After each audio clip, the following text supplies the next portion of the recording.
Welcome to UberCube, the podcast where we discuss all things cube, but with refreshments. This is your host, Anthony Adams, aka UberBear, and I'm joined by my other host, Stu.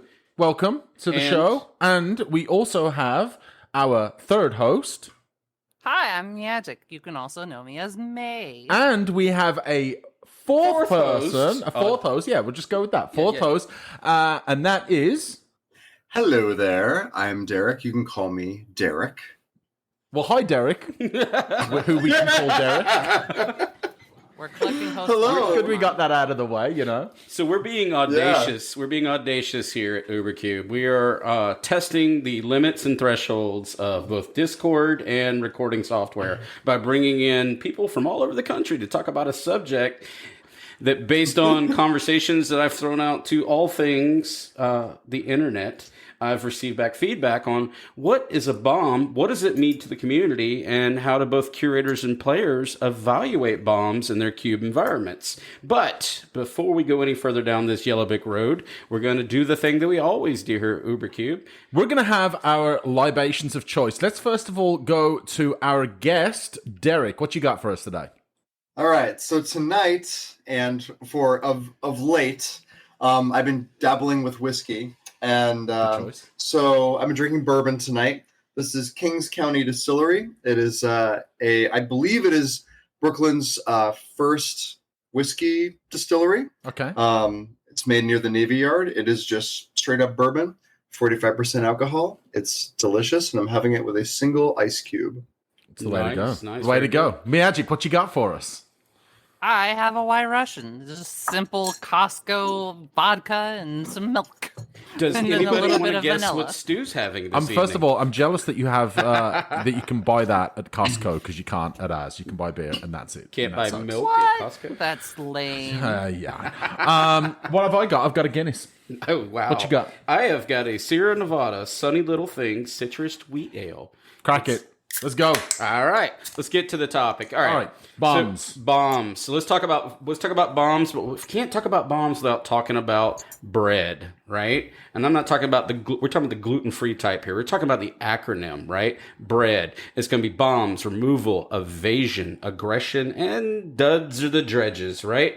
But for tonight's topic, we're going to talk about what the community, and we have found based on the Twitters, the Facebooks, the Discords, and all these side note conversations, that in my opinion, and our pre and post conversation before getting here, right? Sure. Is this whole bread thing has become homogenized. I feel like you can't have a discussion about this or any other, like you say, homogenized term or whatever the case may be, where you can't, first of all, define it. Right. And I'm not necessarily going to say that I'm egotistical enough to think that I am now going to redefine what bread means for the rest of the Magic community. Right. Because it's not just a cube thing.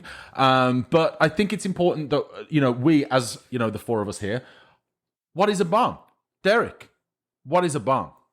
What is a bomb? Yes, let's define. Oh my God, what is a you're bomb. putting me right on the spot here. And the reason why I picked at you want me to first is take the because torch? you Yeah, actually. why don't you start? I'll take the torch. May take the Yeah. torch. I consider a bomb a card that somebody's going to draft either as a reward for their lane or to signify their role, or it's just a big, dumb, good card that can win the game or act as a clock. Okay. It's something that has to be answered or you will win the game either now or the upcoming turns. Okay.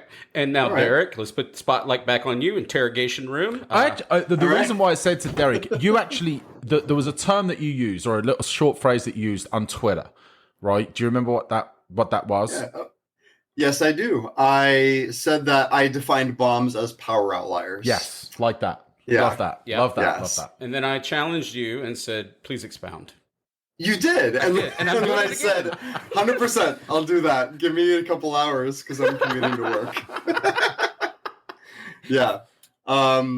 I guess I just define for myself bombs as like cards that let me say, I define power outliers as cards that exist outside or above any existing or perceived limits of the power band that any cube environment aims to be cultivating. Right, so this is format specific, to clarify, right? This is within the realms of the specific cube that you're drafting.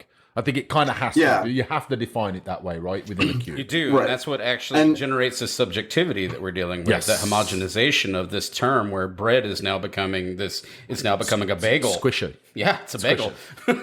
So yeah, carry on.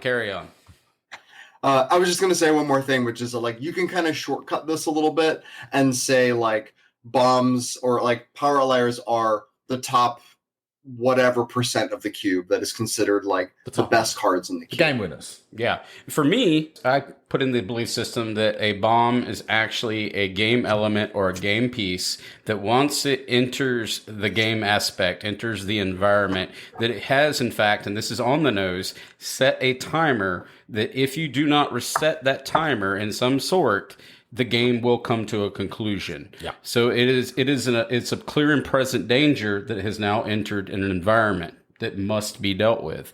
If not solved, it comes to resolution or to fruition. That's it. Again, on the nose. I mean, directly on there. But tick, tick, tick. If you don't solve this, you're done. All right. Yeah. I mean, what else are you going to call it, right? And then, as we've discussed with the various individuals that we'll talk about here shortly on the episode, we did see that it was so subjective that we saw bombs become removal conversationally. We saw bombs become evasion, because we can see where those two could be tethered, right? If your bomb had quote unquote flying or was unblockable. So now you've rolled up into that idea. And then we saw where your bombs, and we will talk about some of those, become aggressive. And then, in our dumpster fire cube, our bombs become the dredges or the duds. But now they have found their home because they act as, we'll say, the threat at home. That Right. it exists, but it's completely subjective, and it finds its place within said environment. I want to go back to what you just said about the event, because, Mia, you had a great point that you made about your cube. And what was the one bomb that you mentioned in your cube? And it's, I mean, maybe one of the most iconic cards of all time, right? Big red, flies, hits things It's hard. Shivan Dragon. Of course it's Shivan Right. Dragon. Yeah, and that brings up a good point. So when 4th edition, 5th edition, when you played Magic, a bomb was directly correlated to the mana value, or at the time, the CMC of the card. When you saw something that cost 6, 7, 8, 9, it was a game piece or an element that once you played said game piece, that you've now set that timer. It still bloody should be. If I'm paying 8 but mana it's- for anything, But it's no. it should be it ending is, the game. But you can no very soon. longer correlate that directly to the mana value any longer. Now bombs they're not omniscience anymore. Now bombs are moving over to, and then Lelia, right? And we'll talk about those different cards that are suddenly game piece threats that do persistent damage, and if they don't get answered quickly, they're going to continue to grow, and then they scale up to those large mana values. I'm going to put that a are question game out, pieces, right? We mentioned a couple of red cards, right? I'm going to go to everyone, right? So round table, because you just mentioned big mana value, and mate, you had a bomb, not 8, not 7, not 6, all the way down to 1 mana that you mentioned before we were recording, right? Legion Loyalist. Legion Loyalist. And in what environment, would you consider that a bomb? And that's subjective. Well, let me give a quick TLDR of what it does, just that way Right. we're all on the same page. Legion Loyalist is a 1 CMC, 1 red. It's Goblin, Soldier, and it has Battalion. When it attacks with 2 other creatures, then each of your creatures gain first strike, trample, and can't be blocked by creature tokens. So Pretty strong. what this card does is that in, say, a 1-drop cube, it'll come down and basically be the hoof of that environment. It comes down and it says, I have creatures. They now have first strike, trample, and can't be blocked by creature tokens. I'm going to be trying to win the game either now Yeah. or in the next turn. couple of yeah. And I would say that that's a great example in a very, dare I say, low power, right? 1 drop. So here I'm going to ask, Derek, I'm going to go to you next. Mm-hmm. I'm going to stick with red. I'm going to stick with 1 drop. Is Ragavan a bomb? Ragavan is, in the way that I would define it as being a power outlier in the cube, yes. Vintage It is power, right? Because it is a card, it is a threat that has a very, very low mana investment and can have a massive impact on the way the game plays out and demands an answer. And obviously, as many people who have played constructed Magic also know, it can absolutely run away with the game. Yeah. I'm actually going to have the opposite opinion on me this. too. I was getting in line. We're in line. Let's go. Okay. I think it's just a value piece. My reasoning is that when it comes down the first turn or even the next turn, even if you get an immediate value out of it, you're not winning the game or in some kind of game-winning position unless whatever you're hitting off the top is particularly dangerous, which at that point you're not playing the bomb, you're just grabbing the bomb.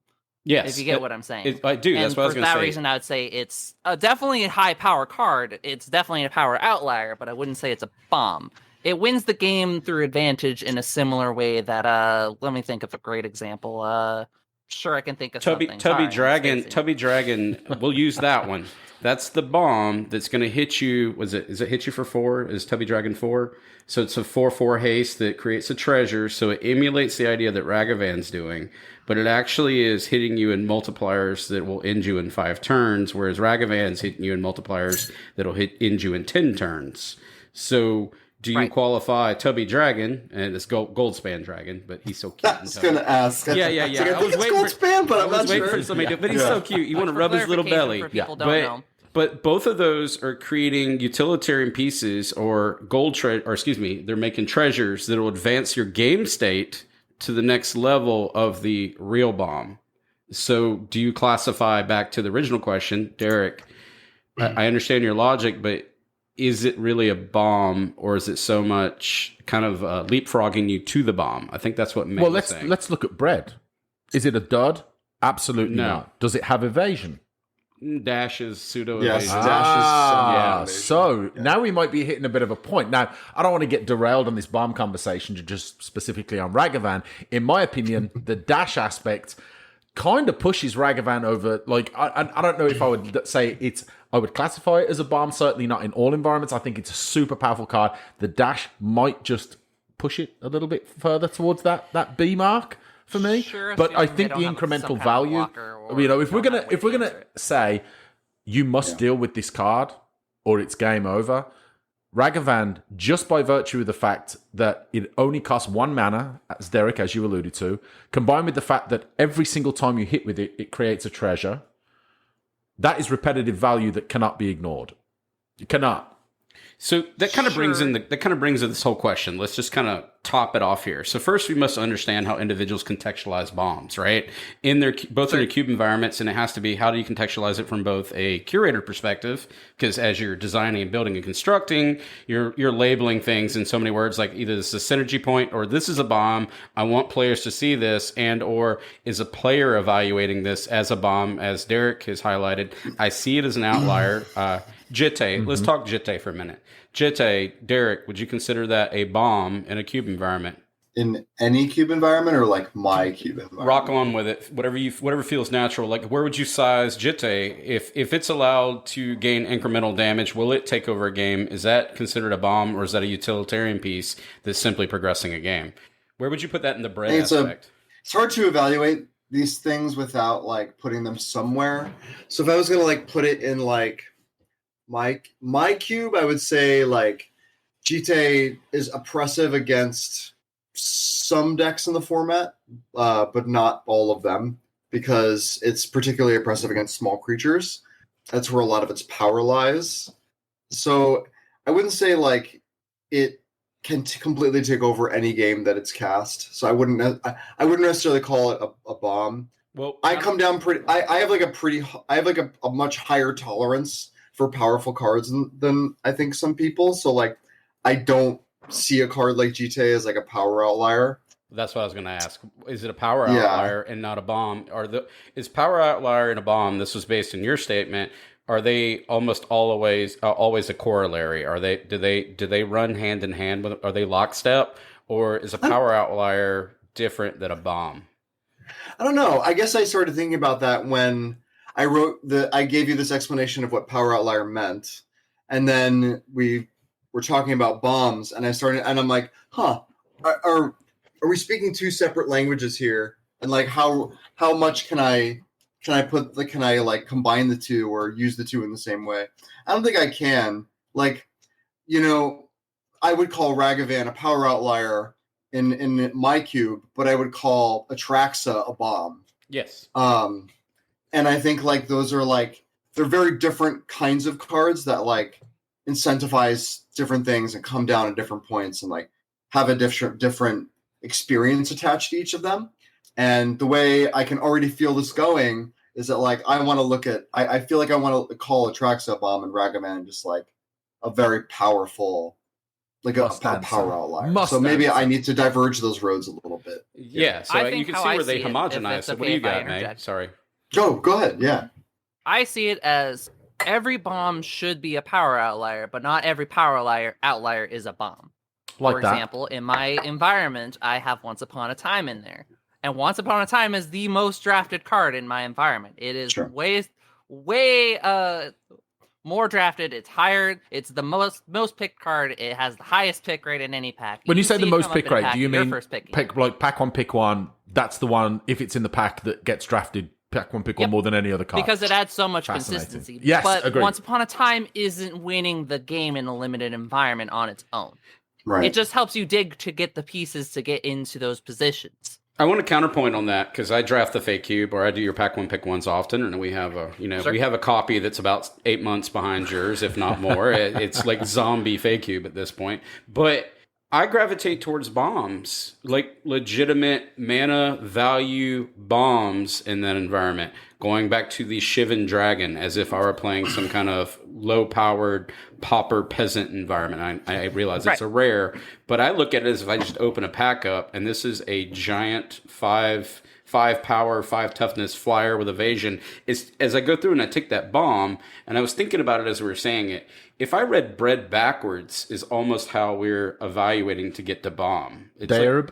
Yes. Okay. And all jokes aside, think about it. You heard it here first. Think about it. You could start with as you're drafting and you're doing a limited retail and you're cracking packs or whatever, you go bombs, removal, evasion. That's how you win the game. But if we're doing curation, I'm looking at, is this card in the dredges? Is this a dud? Where would I put this in an aggressive suite? Does it also have evasion? Does it also have some form of removal tethered to it when it enters the battlefield like an ETB? Then that's a bomb. I know that seems weird, but I read it like a style where I'm reading it backwards, and that's how I'm evaluating my cards from a curator standpoint. I don't go, is this a bomb? I'm using those other questions within that word bread to determine the power level. You're asking if it's a power outlier within the format. Yes. But it's weird because I don't look at, but when you're cracking packs, I'm reading it from left to right. And whenever I'm building a cube, I'm reading it from right to left using bread as a stance. Does that make sense to everybody? Crickets. Chirp, chirp, chirp. Sure. Round of applause. Anthony Adams, ladies and gentlemen. He's here all week. Try the veil. Where I see them, I see cards, and I am asking, what purpose does this serve in the environment? What is this outlier trying to tell me? Is this a specific lane card, or is this just kind of a Baneslayer card? Is this just kind of the big stupid Shivan Dragon, or is this some kind of outlier, say, Scale Guardian in my cube, where it's just 5 red for 4/4 flying haste that costs 1 less for every land in your graveyard, right? Mm-hmm. A big dumb flyer that can come out possibly for cheap. But at the end of the day, that's signaling a specific lane that can act as a clock because it's evasive, it's big, it's stupid, but I wouldn't consider it one of the big bombs or power outliers in my format, right? So you kind of have to ask, is this signifying a lane, or is this a big stupid card? What is the curator trying to tell me? Signed rather than just evaluate it as an individual piece of what qualifies it as a bomb, rather than what is the role that this is trying to fill that makes it a bomb. All right, so I'm going to ask a question to you, Matt. If I can piggyback on that. Oh yeah, go ahead. Because I really like where that's going. I like that too. You don't like your so one thing I said in my little thing I wrote to you today, mm-hmm. which is kind of along those same lines, which is that I'm just going to read it because I obviously wrote it incredibly well and spent a lot of time on this. You did. It was great. But do it in haiku. do it in haiku style, please. And I wrote, your job as a cube designer when dealing with power outliers is to weigh the potential effectiveness, use cases, and fun a card promises against the cube's expected gameplay patterns. Right. And develop some perspective on, well, exactly just how reasonably or unreasonably a card engages with the entirety of your experience. So what that kind of means is like, you have to kind of look, you being the person that's putting this together, has to look at how effective is this card going to be in my cube? What are the different like uses a card would have, which is kind of what May was getting at. And also like another thing I've kind of like been focusing on, as you three of you know, which is how fun a card actually is to play. What the card promises from those things. And then how that interacts with the entirety of the rest of the cube. Can I just ask a quick question of that? Because you were talking about, you said fun a few times, which I like, but you also mentioned Atraxa a few times. So yeah. I just wondered, like, whose fun are you talking about right now? Because Atraxa is not a fun card. Okay, let's just get that out there. All right, you're talking about this fun, Derek, and then like, hey, look, I've got Atraxa in my cube. You better get that. Hey, Atraxa is I'm going to quote you. Atraxa is 7 mana. 7 mana. So if you get to cast that thing, you know, come on, draw 5 cards and have a giant. I feel like this is a good opportunity to redact a statement I made in a previous episode, which I believe was the last one, that I said I would not run Atraxa, that I was going to let Chris buy it, and he bought it for $10 as a foil, and that I paid $50 for a non-foil. Then, holy shit, I found it again for $10, but I've already paid $50. I don't want to talk about Atraxa again for the rest of the episode. Moving on.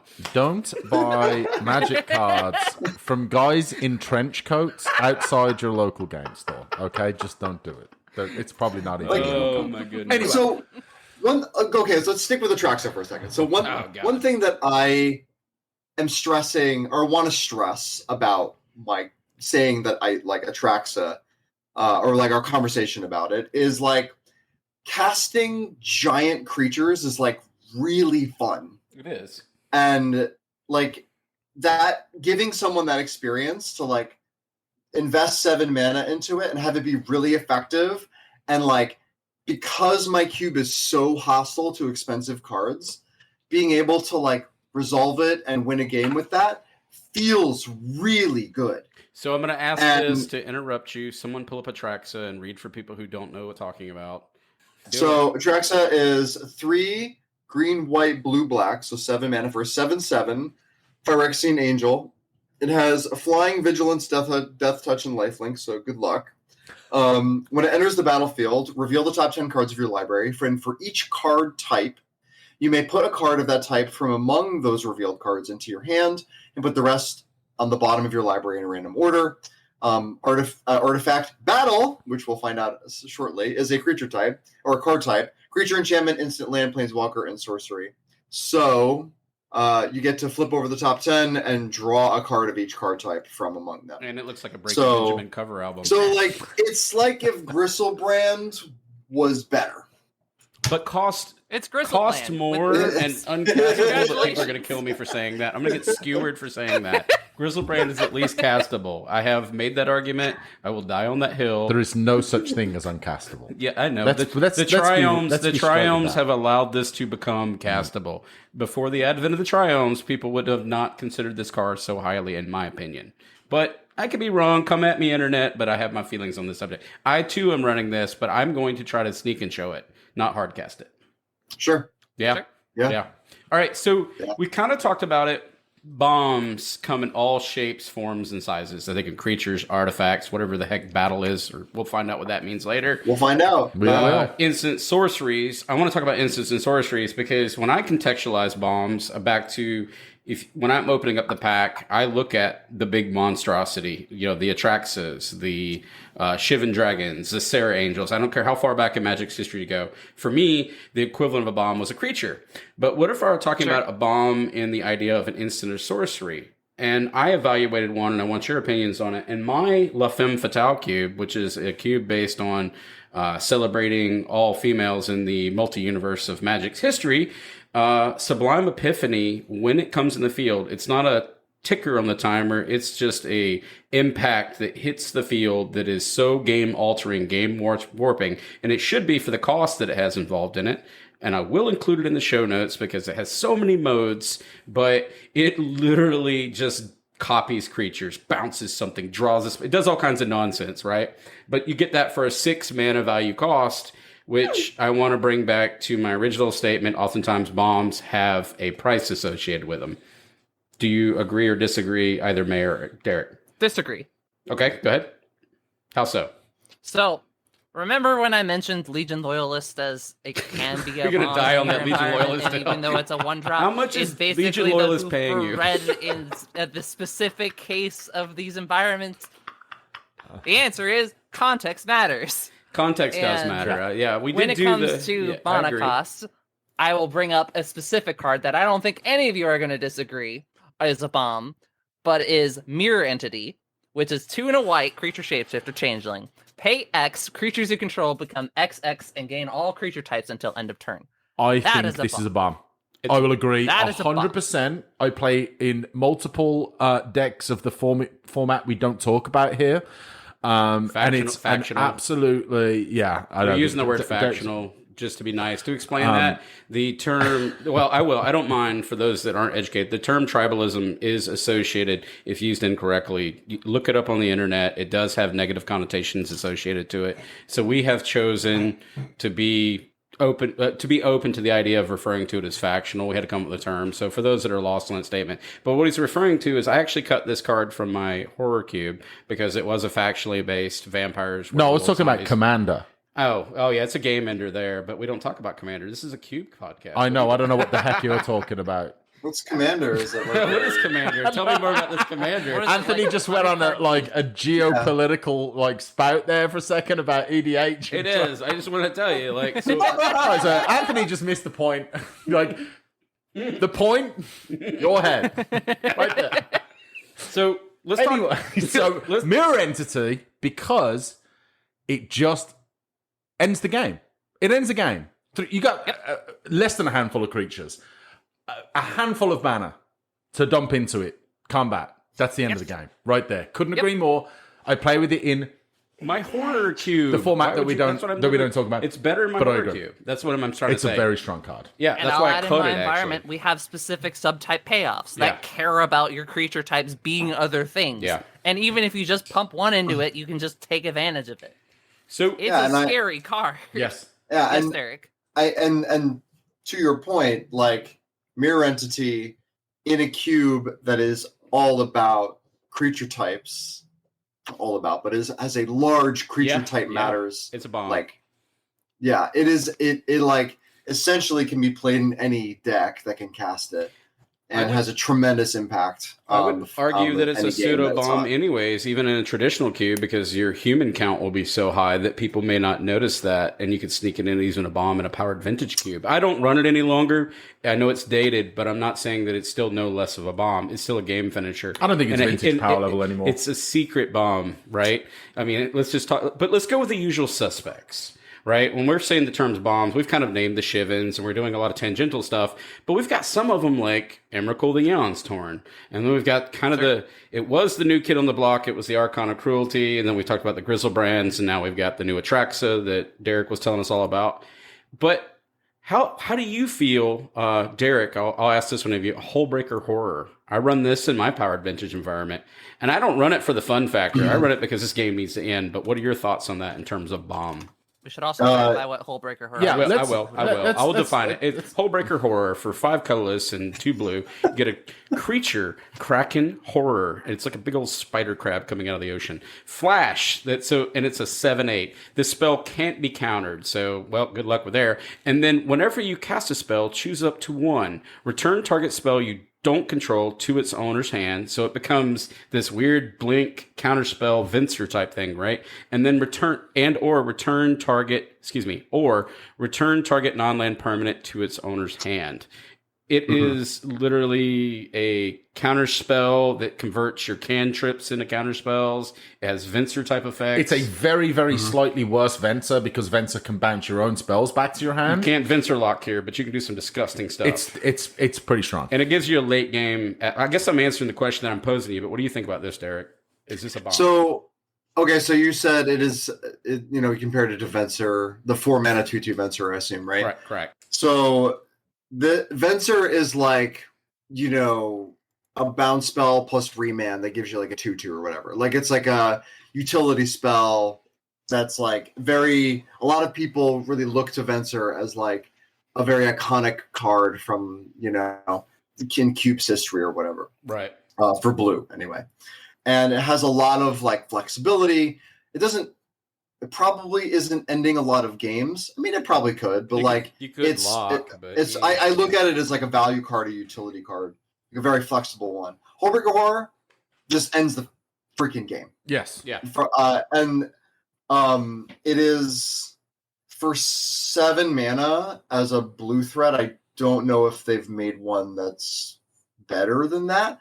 It's kind of like the 2022 version of, or was it 2021 or 2022? Equal Leviathan, but does things. It's like the modern version of like what Aetherling used to be. Yeah. That's awesome. Because it breaks blue mirrors open because it can't be countered and it stops your opponent from being able to resolve spells. Right. But it also just hits so freaking hard. Yeah, it's a 7. It's a 7 basically built-in protection. Yeah. They're not going to block it because they're bouncing all their things. Yeah. Bouncing all their things. Haven't cast this card too often, but I generally agreed when people were like playing it in Magic Online cubes and said that it was the best blue finisher they've ever seen. Oh yeah. So we're going to CubeCon, and again, and I'm gonna bring my power cube, and you're gonna draft it. You're gonna join us. I'll sneak it out for a select few. That's not for all the listeners. It's gonna be very specific. But my powered vintage environment, I'm all about this. I want someone to show that this is the bomb. So story time. I was playing for top 8 of CubeCon last year, and I was in the finals, and my opponent was Daniel Schneider, who is Istical, who owns the Devoid Cube. So we were playing for a spot in top 8. My deck was blue-black. And in game 1, I played Satoru Umezawa, which is a 3-mana 2/4 that gives all your creatures in your hand ninjutsu for 2 blue-black. And my opponent was playing a very, very good mono-black aggro deck. And I got to play Satoru Umezawa on 3, got to untap, played my 4th land, slammed Hullbreaker Horror on the table and said, "Show me the removal spell." And Daniel looked up at me and said, drew his card and said, "I don't have it," and then just immediately scooped out his cards. Yes. Wow. It is the epitome of a bomb. I've got 2 more in here, then I'm going to pose a question to both you and May here in a moment. But Ulamog, the Ceaseless Hunger, which I will share in the show notes, and then we have Craterhoof Behemoth. These are kind of the usual suspects. I kind of gave you, everybody, I don't think anybody would really contest the fact that these cards are quote-unquote bombs. But if we go back to this BREAD acronym that we're using, right, and it tells you the prioritization that you're doing in a retail limited, I cracked this open in a cube. I'm not going to take these pack 1, pick 1, pack 1, pick 2, etc., etc. These aren't going to be my chase cards. Using these 5, and just to call it out again, it was Emrakul the Eon's Torn, Archon of Cruelty, Hullbreaker Horror, Ulamog the Ceaseless Hunger, and Craterhoof Behemoth. Does anybody in this group of 4, well, I guess I included myself, believe that those are, would you prioritize these cards? Because that came up as what you believed a bomb was the prioritization, and seeing if there's a correlation between prioritization in your draft selection. I think the only 2 out of these that I would consider pick 1, pack 1 are Emrakul and Archon of Cruelty. So if I can take the talking stick very for a much, second. please. Thank you. So with this talking stick, I will grab a bomb and I'm going to beat somebody's face in for keep bringing up bread, because bread does not matter in the context of Cube, because the problem is that it's either designed as retail limited or it's designed as its own singleton environment. The problem is the context matters. There's so many other things that come into play. When I see an Ulamog or a Craterhoof or whatever, I'm looking at the rest of the cards in the pack and asking, what is the creator trying to tell me? Am I seeing Craterhoof because I'm going to see a natural order coming here? Am I going to see like a sneak attack in here? What am I going to expect by seeing the Craterhoof? And that will determine whether or not I'm going to first pick it. Because odds are it might not come back to me when it comes back around, and that's going to end the game. I'm going to agree, and I'm going to say this. And I'm going to specifically talk about Craterhoof Behemoth here. Yep. I like Craterhoof. Amazing finisher. If you don't have natural order or a way to cheat this card into play, it obviously loses a ton of its value, right? Craterhoof Behemoth in an elf, or some way to stick a bunch of elves and mana dorks on the battlefield, whatever the case may be. That's where a lot of the power comes from, right? If that signpost card, if that natural order isn't there, and I'm talking about when I'm even looking through the cube list before I even draft, am I going to prioritize that card? Probably not. So this is like the McNeil News Hour. So I have a counterpoint to this one here.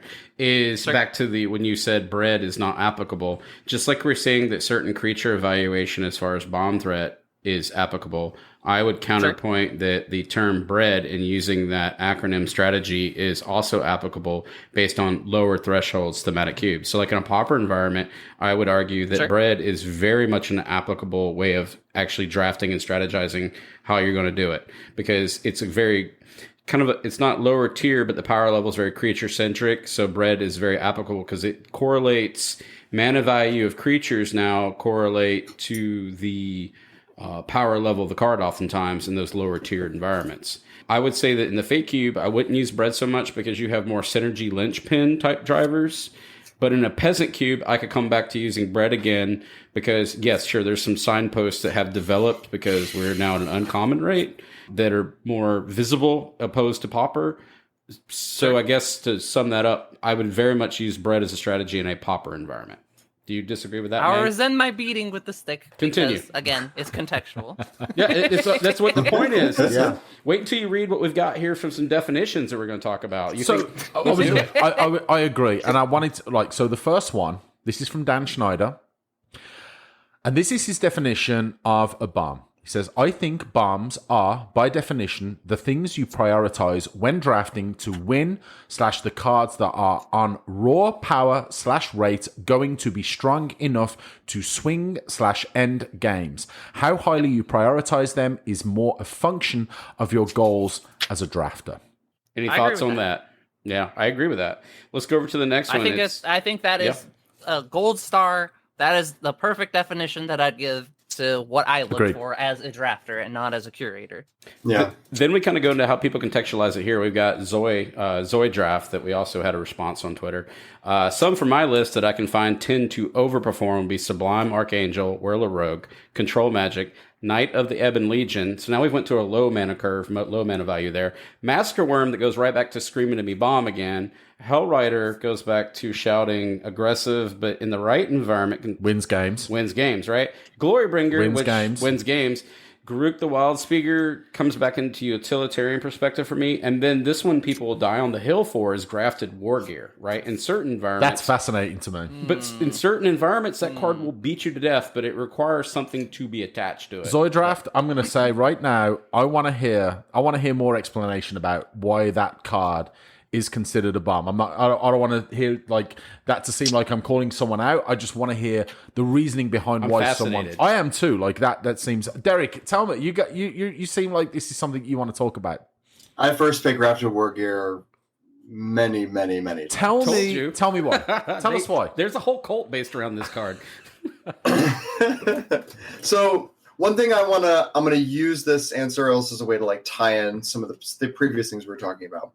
Which is that a lot of these I look at these cards and a lot of these cards are swinging effects. They have a huge impact on tempo or board control, and they can swing a game in your favor.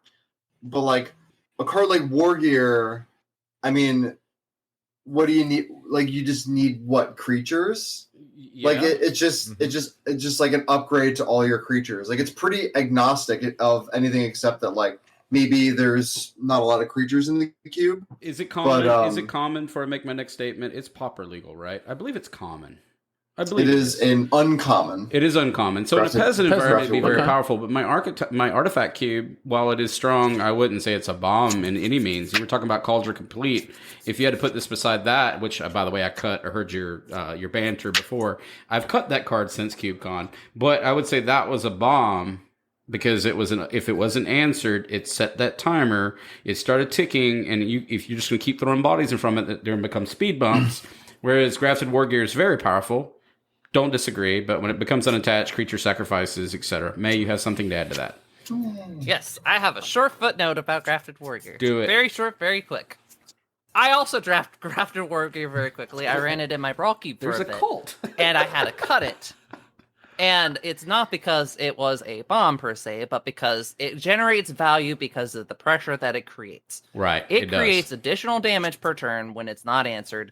And that by itself is not bomby enough. That is not a game-winning condition enough, unless you have it on something like a Boggle or something with infect like a Glistener Elf or what's the Blighted Agent, right? Blighted Agent, Unless yep. you have something else that is adjacent to it as an additional piece, it's just another value piece that increases the amount of damage. I think it stays in durability. that value piece, that the Boggle that you attach to it is the quote-unquote bomb, and that this is an accessory for the bomb. Exactly. Right. And so we can't, that's where this becomes subjective. Now, out of that list, Whirl Rogue, Control Magic, Knight of the Ebon Legion, Massacre Worm, I would call that a bomb. Like, if I saw that in a cube, that's a bomb. Because I do, again, associate mana value. I do this. This is going to be how I associate it to the power level of said card. Glorybringer is also going to be very powerful. Hellrider, I would put that in the aggro section of the thing we don't talk about, bread, gluten-free, right, May? But it's not a bomb. But you could always argue in the right environment, it's a bomb. It's subjective. Right. That's what we're taking very away. contextual. Yes. Yes. And one thing I want to bring back is this notion of like when y'all were talking. So look at Massacre Worm, look at Craterhoof Behemoth, look at Ulamog. So when you see these cards in packs, as somebody who builds cubes or drafts a lot of cube, as a drafter, you look at this card and in the best case scenario, it's offering you like a promise that it's able to be played and it's supported. So like the existence of the card dictates the environment in which it exists in like a cube that like is trying to support the cards that are in it. I guess I'm just trying to like say like assume that people are putting cards in their cube because like we're putting Craterhoof in because there's a super ramp deck with elves and ways to cheat it out. You know, and so those things should be communicated when you see a big splashy card like that. A cube that is aiming to cultivate that experience is going to support those cards. Like if Massacre Worm literally didn't kill a single creature in the cube, it would lose a lot of its bomminess. But when you see Massacre Worm in a pack, you're going to go, okay, I can use this card to catch up because there are decks that it is going to be very good against. And I think those assumptions are and how they should be engaging with the rest of the environment are like what helps drafters understand what it is they're looking at when they see these cards. Yeah. No? So we got another person because I posed the question not only what do you call a bomb out to the entire internet verse, but also how do you prioritize bombs in your choice picks, right? And we kind of covered that with some of these big fatties that maybe they don't fall. enjoy, Derek. Pour us one, please. I'm jealous. Yes, that sounds amazing. Jealous of Just the sound alone. The bottle. Yeah. So. So our good friend Stephen Conefall, who's been on other podcasts as well, he contributed to this idea too. And he said, as for prioritizing bombs, it depends if I know it can end the game. I mean, let's just be short and sweet, right? But even then, if it's too easy, I might pass it. So he's now making the fun factor choice, right? That's kind of in alignment with Derek and Maze. And I even boarded out Chase the Mind Sculptor and Jitte because they win the game and on the game one, and it felt too powerful. For the record, I think Jitte's a bomb. I do too. It can be, but it was interesting to see. Like, but I think he acknowledges in this statement that he understands the bomb, and then he'll put back. But he also fights fire with fire. So if the opponent's doing the thing, he'll do the thing in so many words. But it's an interesting way of looking at it, and the prioritization of bombs. That he gets that icky feeling that maybe I don't want to run this card because fun's kind of one of his choice picks too. Yes, there's the comparison of card evaluation that I really love that I got from David McDarby, which is fun versus powerful, good versus powerful. Is a card good for the game and the gameplay, or is it powerful within the context of the game and the gameplay? Right. Cauldron Complete is a card that in my own cube, and also I remember I still have the message that I sent you after I drafted your cube at CubeCon. Yes. In my cube as well, like Culture Complete exists as a powerful card, but not a good card. Like, it doesn't contribute to good gameplay. It's just really direct, brute force, and very powerful, and it ends the game. And it has very few ways of answering itself. And it can contribute to like a net fun space for gameplay. And so, like, Skull Clamp, is it good for the game or is it powerful? You can start to like use this like weighted scale to look at cards to see how they're contributing to the gameplay that's happening in your I'll cube. push back just a smidge and say that I think that there is a line between what you're trying to say as what it makes a card good as what makes a card healthy. Because I think that bad cards can exist in Cube, but be healthy for the game. Expound. Yeah, Expound. 100%. You have to expound. I want to know more. I will definitely expand on this. So, let me think of a very specific example in, say, my cube. So, the card that I would say is, say, Orscale Guardian. This is just a volcanic dragon with extra steps. It's not a particularly good card in terms of its quality. You're paying one more for a volcanic dragon, but it is a healthy card. It is a fun card, right? Versus, say, if I were to put in the whatever the new Shivan Dragon is, where that has an ETB that deals 4, right? That would be a power outlier. It wouldn't be healthy for my environment. It would answer 90% of the cards that just exist in my format. That would be still in the similar format as, say, Shivan Dragon, but the difference is that it's not healthy for my environment, even though it's a good card. Bomb card, good card. Bomb card, great not card. healthy. Sucks for the cube. Yeah. So Yeah, exactly. And that's why I'd say that there is a distinction between good and healthy. So I've got one more. And mine was like the one that I was going on was like good and powerful. I like healthy as good as well. Like I think I'm using it in a very similar way. I totally agree with you on that. Yeah. So I've got one more from another, basically our write-in, good friend Nicholas, aka Necroid, and he's referring to his pauper environment. Bombs are large, cheatable creatures like Gurmag, Angler, Tolarian, Terra, above rate removal. This is where we kind of get into that. They said bolt, snuff out, because now we're in a pauper environment. I wouldn't define that as a bomb, and just really efficient creatures. Avenging Hunter, Bannerhide, Cruciak. Now, Yep. These are unusual cards that I'll attempt to put in the show notes. But what I would take away from this statement, bombs are large. It's a pauper environment, right? That would be going back to that word that we don't talk about bread, but in a pauper environment, when you analyze cards, the big dumb thing can win games, right? Right. That really starts transitioning as you move up in power level, whether or not the big dumb thing is good enough for... I'm just nervous about going that deep into it as far as the bread is concerned when starting talking about removal and other aspects. Because you know what's awesome in like pauper, peasant, whatever, bounce lands? Yes. Right? How highly are you prioritizing those? I'm not. You're not at all? No, because this is a bomb episode. Why are you talking about lands? What are you doing? We're on time. Because we're talking about stuff that's, not big dumb creatures that swing and or put 15 cards in your hand. All right, we're going to move on. All right, that's tangential as all get. So let's Exactly. go. I would ask that let's get Derek. Let's do some unusual bombs. All right, so Bolus's Citadel. I mean, Bolus Citadel is one of the newest Tinker targets on the block. It's the greatest card ever printed for anyone who's not familiar with it. Go ahead, thank you. Oh, I don't know how I could possibly top that, but I'll give it a try. I mean, if you get this out early enough, your life total becomes, 10? Only how many cards can you possibly put in cast from the top of your library.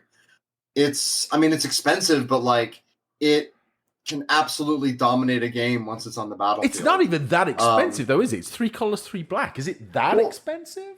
Question mark? I don't know. Is it? No. Look. I don't think so. Look, me. I think this card is amazing. Yeah. And I think because it doesn't just end the game, and it does have a huge cost to its function once it's on the battlefield, which is your life total. So it's not always on. So as a flashy card, I think there's a lot going on there that I really like. But is it as bomby as Blightsteel Colossus as a Tinker target? I don't know. I will say this. What fascinated me most about this card, right?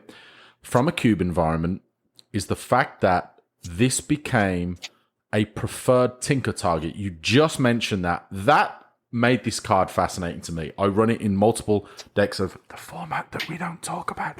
But I think as a game finisher, Blightsteel Colossus is a better finisher than Bolas's Citadel. But what is it more Bolas's bomby? Maybe. But what is Bolas's Citadel over Blightsteel Colossus? Fun. More fun!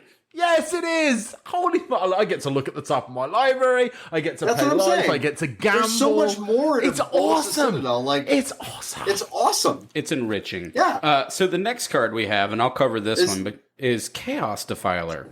So actually, I won't cover it. May, what do you think about Chaos Defilers as far as analyzing this card in bomb context?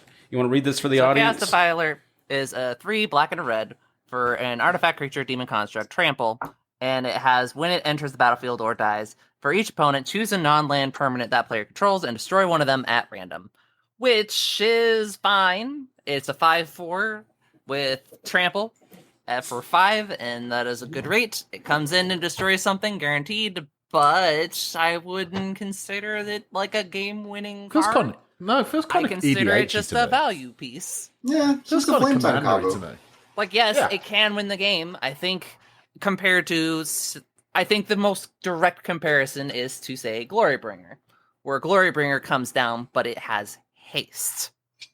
While Chaos Defiler may enter the battlefield and immediately destroy something, and it gets that value, unless the cube has mostly sorcery speed removal, they can still pretty much answer it if it comes into play.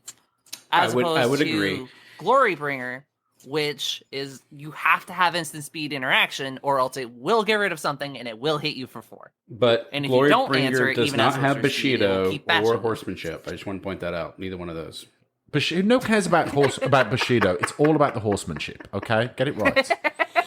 So My point see is that if I see Chaos Defiler and a Glorybringer in the same pack, I'm going to take the Glorybringer because, that haste makes it relevant immediately compared to Defiler's okay. more, what's the word I'm looking for? Value-centric. So let's type. Yes, it I'm gonna generates take a more stab. value I than gotta stab Glorybringer. at I'm going to this take one. a signet. I want to before this card. contextualize this now. So now I want you to put that Sure. same card, and both of you put that in my artifact environment.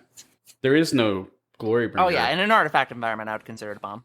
I mean, if I can weld it in and out of play every turn, yeah, sure. See, there It's we go. cheatable, it's That kind of comes back to Yeah. what. Artifacts. That's kind of the point It's a we're bomb tying in off that here. environment. What defines a bomb, right? It just changed the It's minute. context. Its context matters, right? This next one is one that has it has cut formats to pieces. It is insane and unnoticed. Derek, please talk about this card. It's a train I love for this 3 card. mana. Choo choo. Greatest It card ever is a- printed. No, It is a train. choo choo. And yeah, I mean, it is a snowballing creature. Like it is one of the best. And what is her name? Lelia. We never talked about that. Reforged. We never even mentioned it. Doesn't matter. It doesn't Lelia, matter, the actually. Blade Reforged. We're just 3 mana assuming the 2/2. cards. 3 mana 2/2 haste. If you don't know what this is, I'm gonna read it. Whenever it attacks, exile the top card of your library, and you may play that card this turn. So it has the red impulse draw. But whenever you exile one or more cards from your library and/or your graveyard, put a +1/+1 counter on it. So obviously, friend of mine, Ryan Sachs, loves this card with Tainted Pact Gross. because it kills your opponent immediately. Mm-hmm. But that's just the Ryan Sachs mind at work.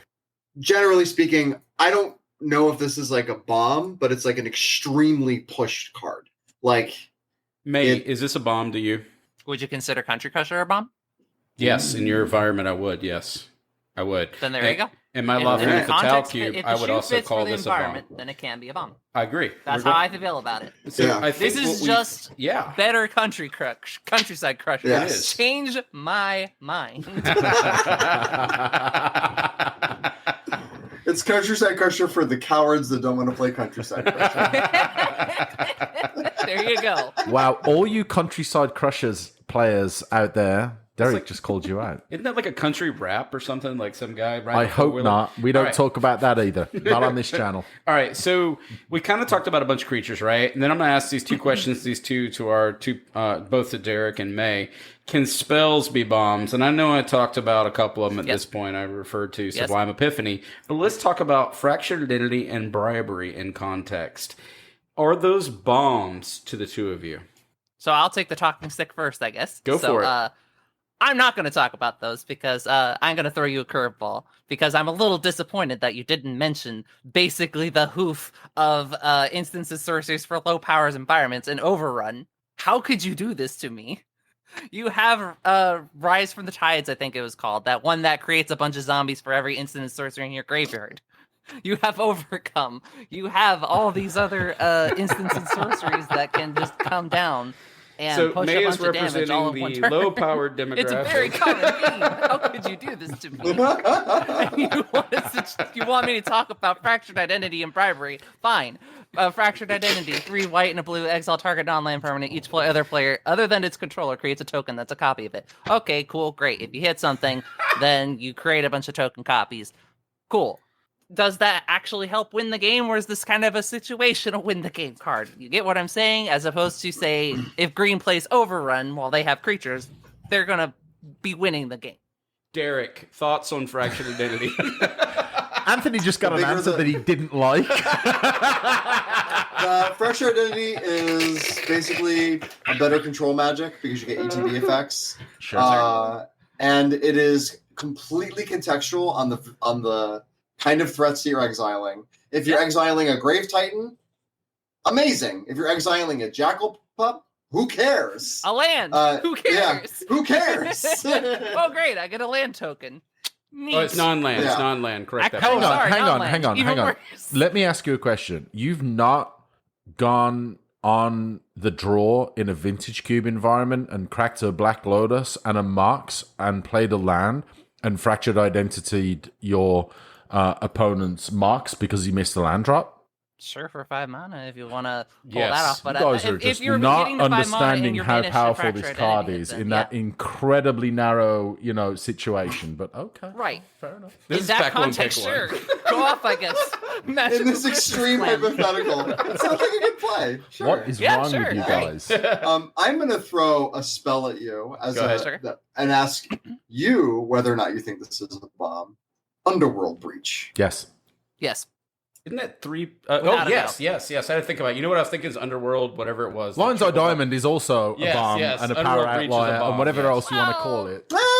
Doesn't No, do that I'd anything. consider a combo. With That's Underworld Breach? different. I mean, Sure. I would not Sure. call Underworld Breach a I think- bomb in context standalone. It requires support to Sure. become a You are bomb. correct. And that was, I'll, in all seriousness, no, I don't consider Lion's Eye Diamond necessarily a bomb. I don't consider Underworld Breach a Right. bomb.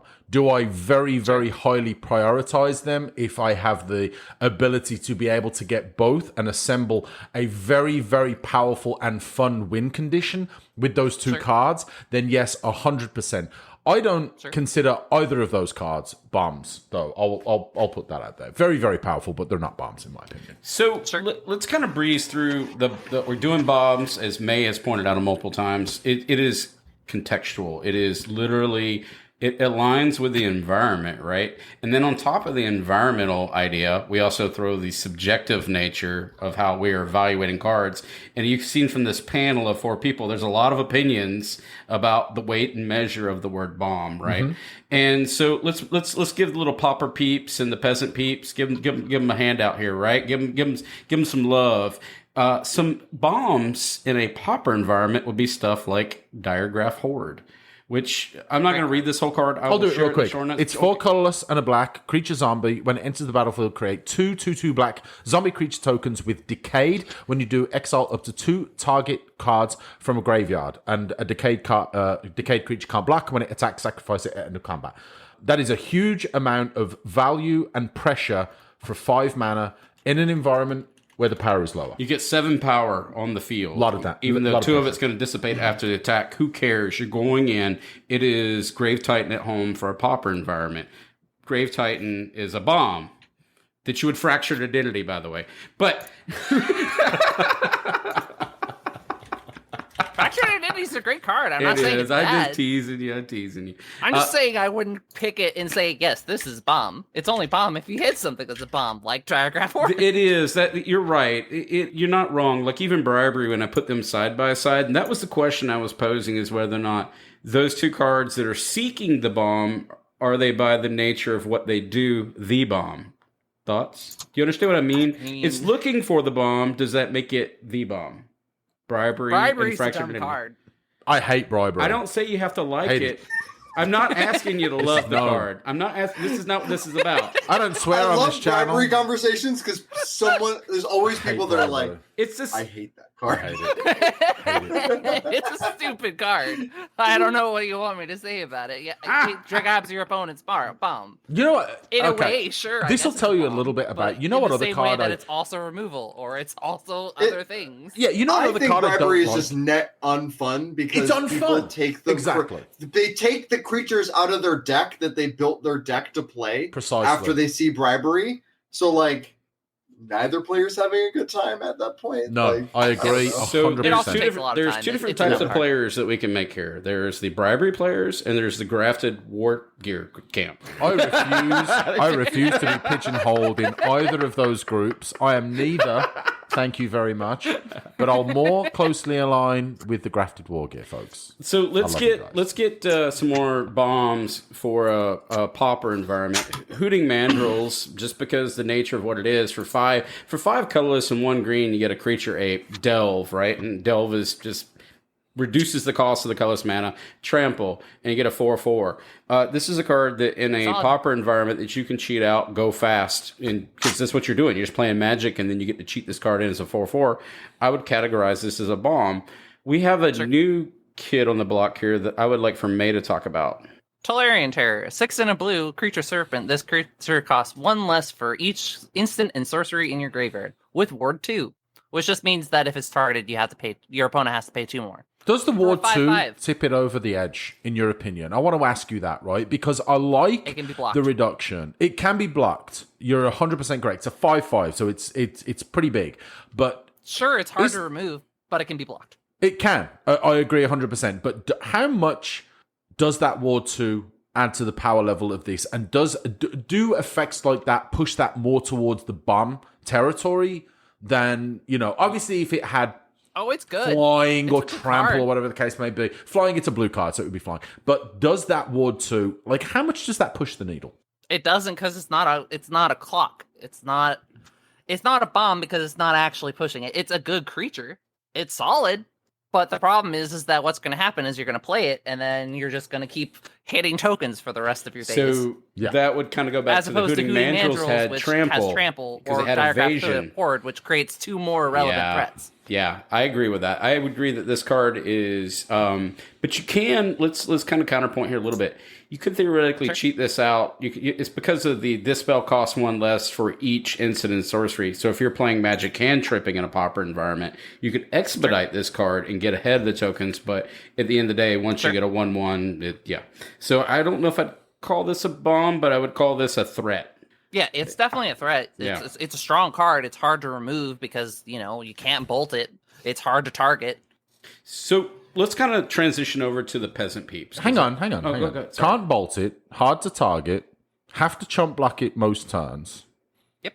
Still not a bomb? Still not a bomb? No. Okay. I wouldn't consider it a bomb. All right, just checking. Call it bulldozer? I don't know if I would either. I don't know if I necessarily would either. I wouldn't call it a bomb I like that there's that kind of level of discussion about it, right? Like, this is kind of highlighting, and maybe in your sort of, in your interpretation of it, looks like everybody has their own, right? Mm-hmm. That's not enough. It doesn't have evasion. You can just block it infinitely. Yes, you might be able to get it into play, and it has a bit of a barrier towards targeting it, but it's not like it's hexproof. It's not hexproof, doesn't have evasion, can be quite expensive. Is it those factors that lead you to say it's not a bomb? Or is it the fact that it doesn't have, other abilities or whatever? I'm interested to get down into the mind for that. So I actually have a very, very plain reason for this. Just because something's a good card doesn't mean that it's always a bomb. Sure. It's back to the good versus healthy versus, but the reason that I would say that this isn't a bomb, because in Constructed, yes, it's a strong card. It's very relevant in Constructed Pauper. But this is Cube. When you're drafting this and when you play this, people are going to be like, oh, I thought you were playing a scary card for a second, As opposed to, say, Sorko Serpent, which is also a common, but it's a 6/6 that's unblockable.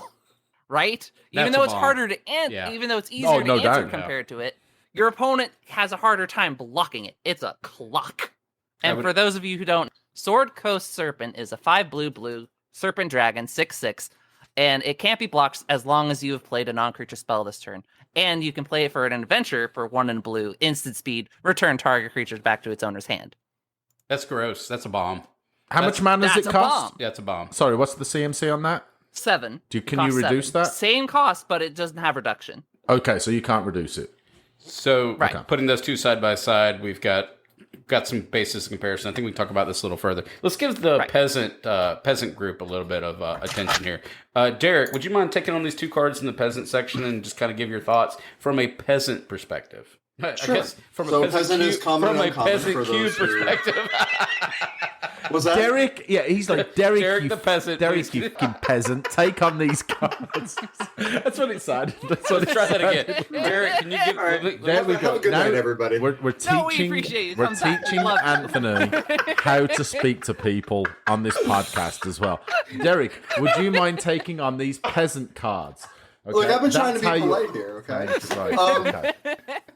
All right, so we're going to look at two cards. First is a Seasoned Hollowblade. It is 1 and a white for a 3/1 human warrior.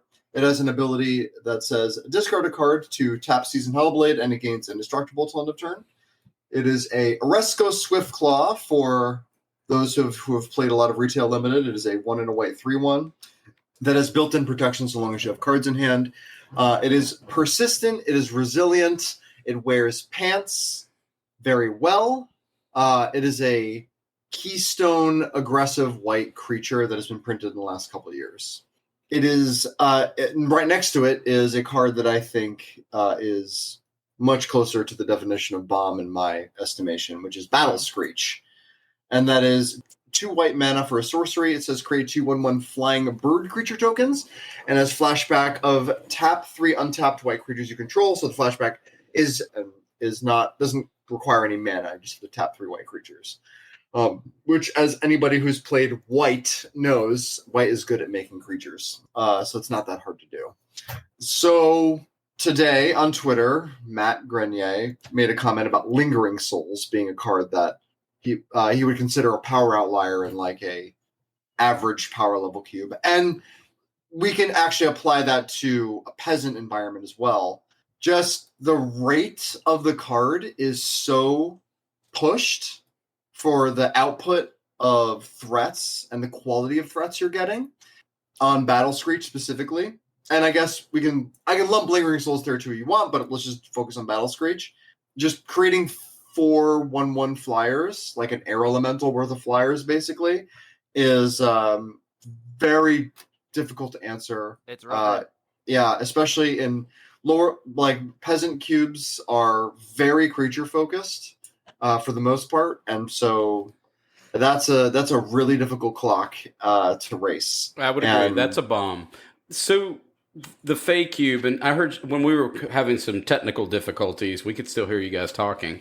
So I'm going to read the names of the cards, but I heard when May was evaluating because I built this sheet of the targets that I considered within her environment a bomb, I could hear her counterpointing behind the scenes. So I'm just going to read them off, and then I want to kind of repeat that because I heard some interesting dialogue, and I thought it was really cool. Sure. So I listed off some things that I would consider a bomb in the Fabe Cube environment, which we'll share in the show notes. And I'm just going to name the names. I'm not going to do complete read-through.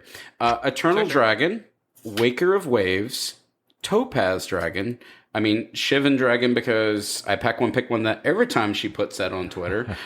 Great Oak Guardian, and then Una, Queen of the Fae, which I grown so much, but mill. But anyways, it's a bomb, I acknowledge. And on top of the fact that it's making you lose your entire library, it's also beating you to death as a 5/5 flyer. May, so those are my 6 cards that I just snap picked from yours. Is like, these are bombs. Like, if these enter the battlefield, things are going to get weird. What are your thoughts? Sure.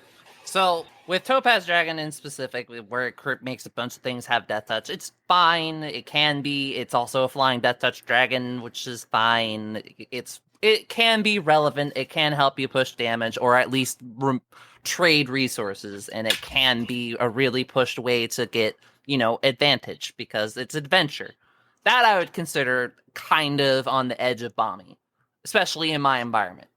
But there's something like Waker of Waves is an example where it comes down creatures your opponents control get -1, -0, or you can just pay 1 in a blue, discard it, and look at the top 2 cards of your library, put 1 of them into your hand and the other into your graveyard. It's a good card, but just weakening your opponent's entire board while backbreaking for their offenses doesn't actually help you close the game. It doesn't matter if it's 7/7 because, again, they can just chump it for days. As opposed to, say, the Sorkos Serpent that I mentioned earlier. That I would mention as the bomb at the same spot. But the difference is that Waker of Waves has that added utility of when I need something that can just toss itself into the graveyard when early game and get me some value, it's there for that. Or if I need something big and relevant now to kind of let me control the game state, then it's fine now, but it doesn't actually end the game. It's not a relevant threat in that way. It just prevents them from having a threat. And then Eternal Dragon is kind of in the same way where it's kind of just, it's evasive, sure. It's sticky, sure. But at the end of the day, you have it because it's a good card and because it's flexible. So my choices were picked because of inevitability. That's how I viewed these cards. Each one of them represented they were hard to kill threats, and they represented inevitability. And that's how I define a bomb, right? Again, going back to that subjective nature of what a bomb means. Derek, and we'll keep it kind of snappy here. Going to the artifact section just for a moment. Ooh. This is what you ruled in at CubeCon. Like, I'm certain. I don't know if I got to play you in my cube, but I know everybody else took turns beating me in my cube. So I imagine. No, we didn't get to play. That's unfortunate. My game's over. I mean, I freed that cube much too quickly to be able to. Yes. I wasn't there. As I tell everyone, this year. I just build the cubes. This year. I don't play the cubes. So I've got some. I believe these are bombs. From my perspective, would you mind taking these off and talking about these and whether or not you consider these bombs? Sure. Cyberdrive Awakener is a newer card. It's 5 and a blue for a 4/4 flyer. It has a static ability of other artifact creatures you control have flying. When Cyberdrive Awakener enters the battlefield, until the end of the turn, each non-creature artifact you control becomes an artifact creature with base power and toughness 4/4. Nasty. Disgusting. Nasty. Very this also, for me, qualifies as one of the better Tinker targets that has ever existed. Obviously, it is more. It wants more things to happen, like incidental fodder and eggs and treasure tokens and things. But I like that it asks for that kind of gameplay. Or just your artifact lands, which I just got this. We went to SCG Con this past weekend, and we were playing with the Star City guys, and he just put in his backfield nothing but artifact lands and brought them to life and just took opponents out, even off color. Sure, it's nutty. Yeah, I mean, what I like about this card is that it literally can end the game for 6 mana. I think I would consider this a bomb.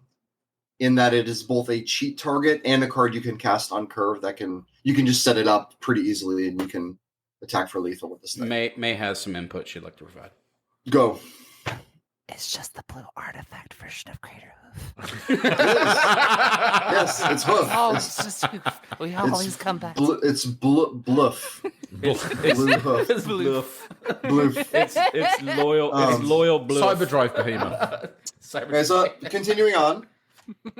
Mirror Battlesphere, 7 mana, 4/7. When it ATBs, you make 4/1/1 mirrors.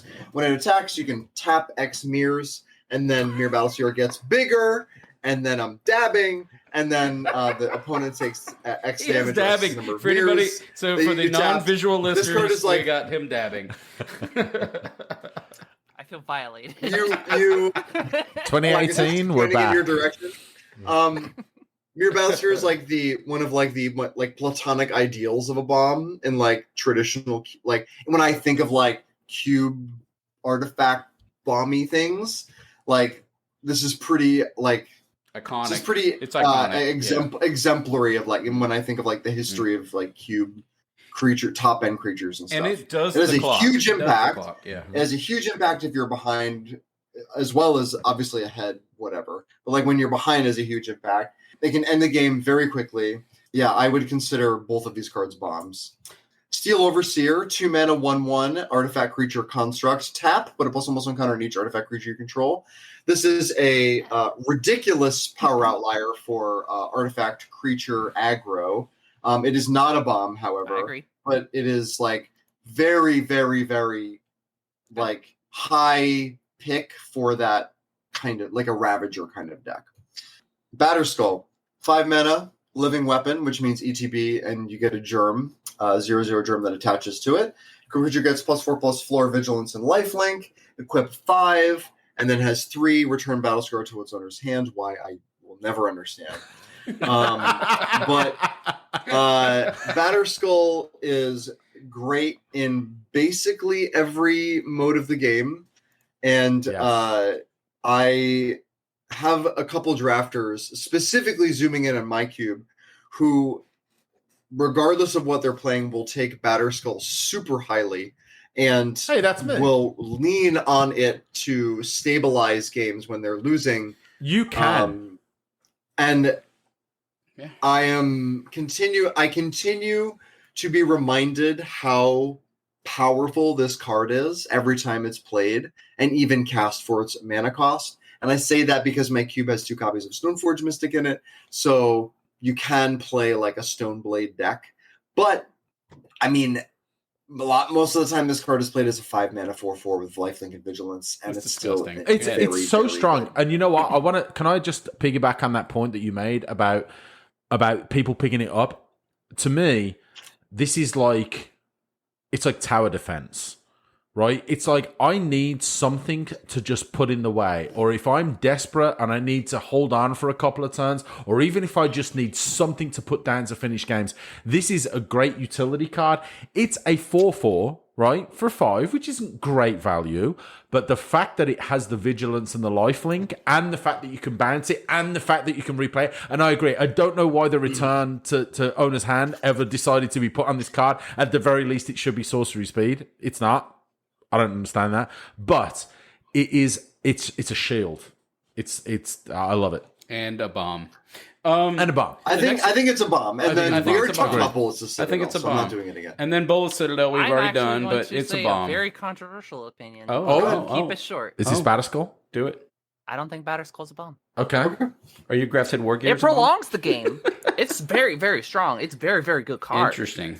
But I'm not going to call it a bomb. I was thinking about it, and I was just like, well, even if it gets blocked, you always get the value, right? And when you put yourself so far out of range in terms of life points, you'll eventually just win by inevitability in that sense. But how many ways can it be answered in this environment? Say, I think only Counterspell can answer it just because it can bounce. But how do you get to a game-winning position from having that much life? And from there, I say it can be a contextual bomb and not always a bomb. I think that is my short footnote on it. I get it. It's the 4 exchange, but it's the delta. So it's actually going to be a delta of 8 whenever you make contact. So that's how the game winning portion is going to happen. Is maybe not through the closing the game, but Stu and I are doing this exchange, and he's now gaining 4. I'm losing 4. How much do I want to sit here and get Romple Stomp for the next 15 minutes? I don't even have to. Right? I don't even have to hit you down for 4. Even if I'm at the point where I've been slammed back and I'm kind of struggling for my life, and you know what? I'm hitting you with a 4-power lifelink, and if all you can do is chump block, and I'm like, you know what? I'm not moving any further towards winning, but I'm gaining 4 life, and then 8 life, and then 12 life, and I've just stabilize myself to the point where, you know what, the rest of my deck that I've drafted can do what I designed it to do. I ain't mad about that. So I can see the variance there. That all makes sense. I would categorize on the bomb because of the power delta. All right, so what we've kind of let's move over to the closing thoughts, right? So what we've kind of figured out is that bombs are contextual to the environment at which they lie, and that we've had 4 different opinions about looking at a same card, evaluating it from different perspectives, and deciding whether or not that was a quote unquote bomb. So you can see the subjectivity lies there. I guess the core question, let's ask it again. May, what constitutes a bomb for you? What constitutes a bomb for me is something that comes down and puts a clock and can either end the game immediately or create a sense of inevitability in the next few turns if it's not answered. Derek, same question. What's a bomb for you? A card that has a massive impact on the game state and can like swing a game in either direction based on like not like completely agnostic of whatever's going on, but like can just have a huge impact on whatever board state you play it on, whether that means huge stabilizing stuff or like a way to immediately end the game or to say kill me or die stuff is a little grayer to me, but like I'm like leaning towards bomby right now. But like the ultimate goal is that it has to be able to end the game outright, like not immediately necessarily, although immediately is fine, but like it has to be able to end the game, or it has to have such a massive impact that it warps the game around itself. Yeah, and by your definition, I would definitely agree that Batter Skull is a bomb for your definition. Yeah. I would say that for me, bomb is a card that represents inevitability. It's a card when that game piece enters. If it's not answered, well, the game is going to end, and it could be on either side. Stu, what are your thoughts on a bomb? I would say a bomb, in my opinion, is either a spell that has such a drastic impact on the board state that it makes it nigh on impossible for my opponent to return from, or a creature that needs to be answered so quickly that it will end the game if you do not. Derek has thoughts on that based on his eyebrow movement. No, I just love the like it is nigh impossible to come back when this nigh card impossible, hits the not battle. completely, but nigh impossible, right? Like I'll talk about fractured identity just for 10 seconds. Fractured identity, yes, it's incredibly dependent on what OP has got on the board, right? But if I fractured identity, the most powerful creature card, or even the most powerful card that is in that person's deck, and I get a copy of it and you don't, I expect to win that game. And it represents inevitability. And we all hate bribery except for me. That was the conclusion. Other than that, let's move over all reasonable people hate bribery. Let's move over to the socials. Stu, would you mind taking it away, please, sir? All right, first of all, I want to give a huge shout out to Derek and Miagic for joining us on this episode. It was wonderful. Love the conversation that we've had with our guests. And I also want to give a huge shout out to all the people that contributed to this discussion via Twitter and the socials. It was great to get all the feedback and just we want to keep that coming, right? All these discussions and all these interactions that we have with the people on the socials, like keep it coming. It provides great content and great talking points for everybody. You can find us at Twitter. We are at UberCubeMTGPod. Let's stick with the Twitters and let's hit up our guests and our hosts today. Where can we find y'all on Twitter? I am at Gallen MTG. Gallen is Gallen. And May. And you can find me at Magic1 on Twitter. Okay. All right. Continue forward, sir. Okay. And I am at JustDoMTG on the Twitters if you want to reach out to me and talk about, Counter-Strike or Escape from Tarkov or Magic anyway. So you can check us out at Discord as well. Lots of great discussion going on at Discord. Hashtag UberCube, just come hang out, talk about Magic, talk about whatever floats your boat. Anthony, I know this is a passionate thing or something that you're very passionate about. Tell us about Patreon. So if you love the show and we would truly appreciate a 5-star review from your favorite player. No, we're going to do that last. Tell us about Patreon. Also, we're a new affiliate with Alter Sleeves. No, tell us about Patreon. We'll do that afterwards. So if you love the show and you've enjoyed this episode as well as the others, we would really appreciate a 5-star review on your chosen podcast platform. And we also would like to announce that we are now a new affiliate with Alter Sleeves. If you want to go and check out Alter Sleeves and get some bling for your cube or your EDH deck, you can go and use our link. It's www.altersleeves.com/UberCube, and you will get 5% off your purchase. Also, if you want to support the show, please use our Inked Gaming affiliate link, which will be included in the show notes, where you can get your playmats, your dice bags, mouse pads, etc. We also have a Patreon landing site that you can visit, where we have a suite of tools. If you want to join the show or have video clips, etc., please check it out. Give us feedback on that. You can also reach us at UberCubeMTGPodcast@gmail.com. You can find us at Twitter at UberCubeMTGPod. You can link us on Discord, #UberCube. And other than that, we're going to do what we always do the here. thing we always do and have our guests join us is Happy Cubing!